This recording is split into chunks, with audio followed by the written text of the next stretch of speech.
The SCTEX and CLEX will soon be joined by another toll road to be known as the CLEX. Here again is DJ Susie with a report. The Subic-Clark-Tarlac Expressway, or SCTEX, which begins where the North Luzon Expressway ends, has made traveling to North Luzon from Metro Manila more convenient.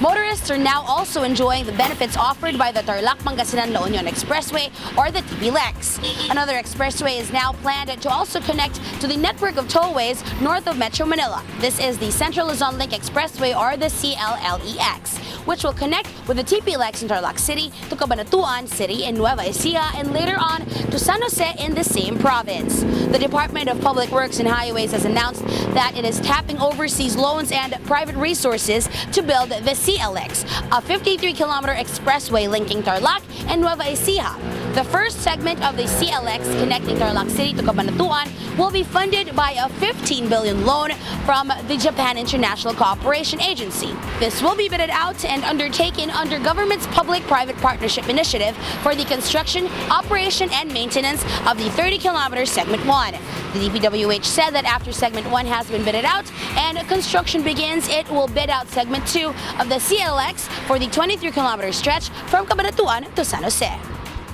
Already, driving to Subic and other parts north of Manila is much more quick, safe, and convenient because of the interconnected expressways. Adding more links to this tollway network should only make motoring to the north much more enjoyable. Continuing, there may be pressure on transport authorities to implement a fare increase in the light rail and metro rail transits. Here again is Zara Hernandez with the details.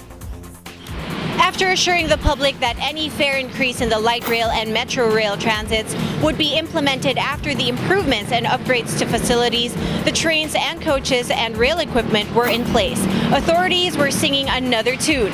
The latest pronouncement from Department of Transportation and Communications, or DOTC spokesman Michael Sagcal, is that government is just waiting for the, quote, appropriate timing, unquote, for the implementation of the long-delayed fare hike for Metro Manila's urban rail systems. Following the signing of the 32-year concession agreement between government and Light Rail Manila Consortium, which won the bid to take over the maintenance and operation of the LRT Line 1 and extend it to Cavite, Sagcal said that the fare hike was inevitable. Earlier, Metro Rail Transit spokesman Hernando Cabrera also said the MRT is waiting the go signal from government to implement the fare increase approved back in 2011. On the matter of the fare increase, the fare adjustment was approved way back pa noong 2011. If you recall, in 2010 there was a study that was conducted by the OTC recommending that a fare adjustment be implemented. So back in 2011, the following year, the OTC and the LRT Board of Directors approved a fare adjustment. But the fare adjustment was not yet implemented until this day. We're not saying that the fare adjustment is already being set aside or being abandoned. It's still there. It will be implemented.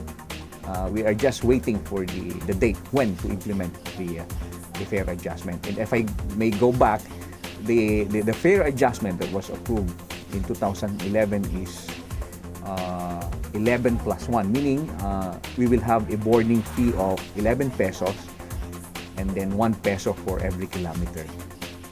This again brings up the argument over whether the delay in the implementation of fare increases for the LRT and MRT have contributed to the deterioration of its operations, trains and facilities, the operators scrimping on the budget for maintenance and repair for lack of funds.